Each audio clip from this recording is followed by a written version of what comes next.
Dans les livres d'histoire, on croise des rois, des empereurs, des explorateurs, mais rarement des reines, des guerrières ou des savantes. Pourtant, elles ont existé, elles ont changé le monde, et bien souvent, elles ont été effacées. Dans L'Arène des Reines, je vous raconte l'histoire de ces femmes oubliées qui auraient mérité un trône dans nos mémoires.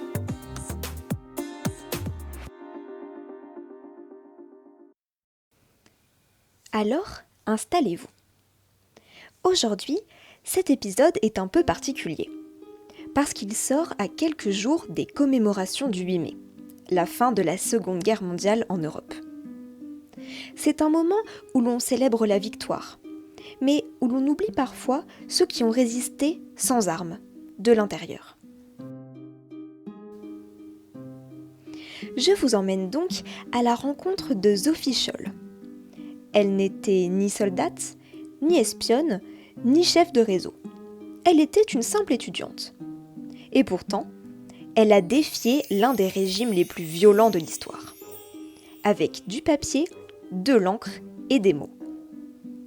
Sophie Scholl avait seulement 21 ans et une conviction inébranlable. Sophie Scholl naît en 1921, en Allemagne, dans une famille protestante. Son père et mère, fermement opposés au nazisme, et sa mère est profondément croyante. Elle grandit dans un environnement où l'on valorise la morale, la réflexion et l'esprit critique. Mais autour d'elle, l'Allemagne change. Dans les années 1930, le régime nazi s'installe progressivement.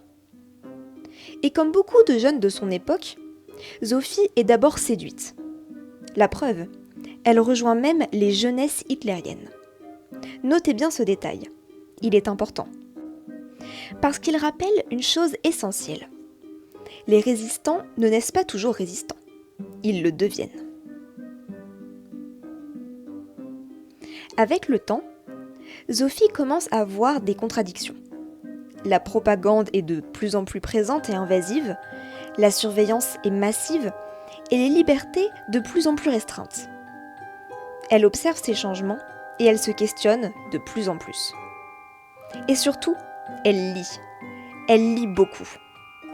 Des auteurs interdits, des textes philosophiques, des écrits religieux.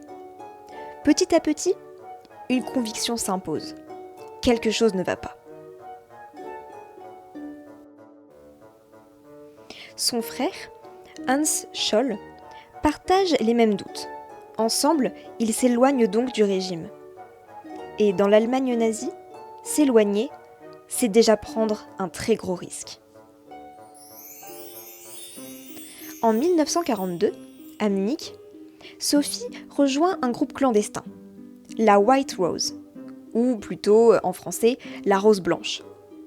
C'est un cercle d'étudiants et de professeurs. Leur arme ? Des tracts, oui, simplement du papier. Et il faut bien comprendre que, dans une dictature, écrire devient un acte dangereux. Le groupe rédige des textes dénonçant les crimes du régime nazi, la guerre et la passivité du peuple allemand. Ils impriment les tracts en secret, les distribuent la nuit, les envoient par courrier. Leur objectif est de réveiller les consciences. Les tracts de la Rose Blanche sont directs, courageux et sans ambiguïté.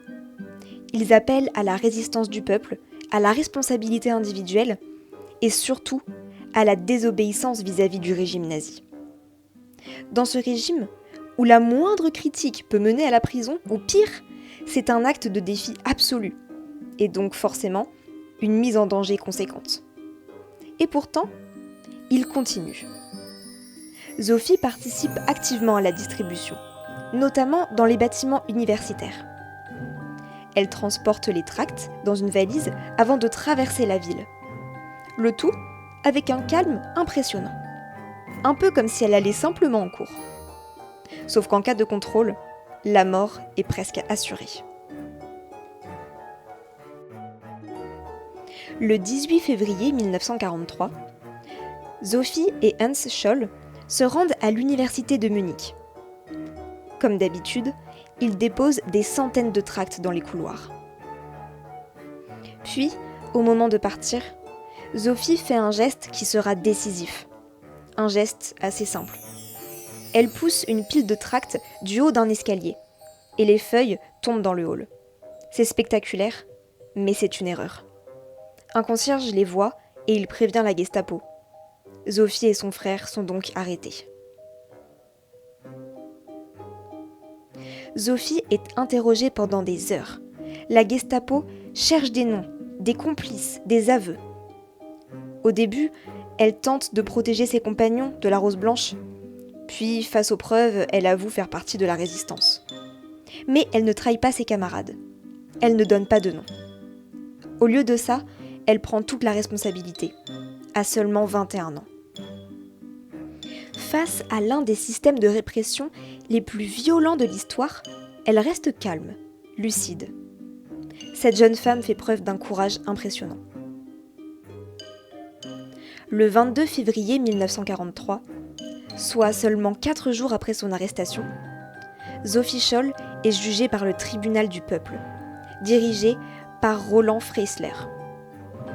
Vous vous en doutez sans doute, mais c'est un procès expéditif, dans lequel elle n'a même pas de réelle défense. C'est donc malheureusement sans surprise qu'elle est condamnée à mort pour haute trahison. Le même jour, elle est exécutée par guillotine.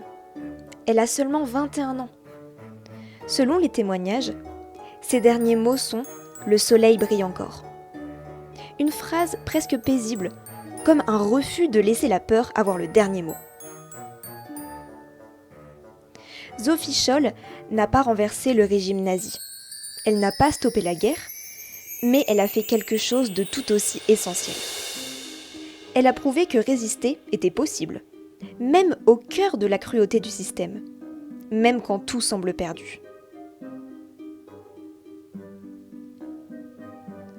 Après la guerre, la White Rose devient un symbole de la résistance allemande. Sophie Scholl est reconnue comme l'une des figures majeures du courage civil. Aujourd'hui, en Allemagne, des écoles ainsi que des rues portent son nom, et son histoire est largement enseignée. Elle est une incarnation de la responsabilité individuelle face à l'injustice, face au régime nazi. Sophie Scholl mérite sa place dans l'arène des reines, parce qu'elle a résisté, et ce, sans même faire usage de la violence. Parce qu'elle a choisi la vérité, même quand elle savait le prix à payer. Et parce qu'elle nous rappelle, surtout à l'approche du 8 mai, que la liberté ne vient pas seulement des victoires militaires. Elle vient aussi de ceux qui, dans l'ombre, ont refusé et refusent encore de nos jours de se taire. Alors aujourd'hui, Sophie, toi qui as transformé des feuilles de papier en un acte de résistance, toi qui as défié une dictature à seulement 21 ans, bienvenue dans l'arène des reines.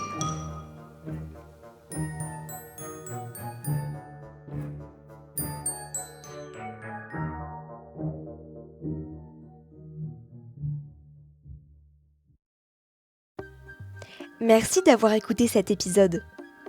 Si cette histoire vous a intéressé et que le podcast vous plaît, partagez-le autour de vous. N'hésitez pas également à me laisser 5 étoiles sur votre plateforme d'écoute préférée, ainsi qu'un petit commentaire. À très bientôt pour un prochain épisode.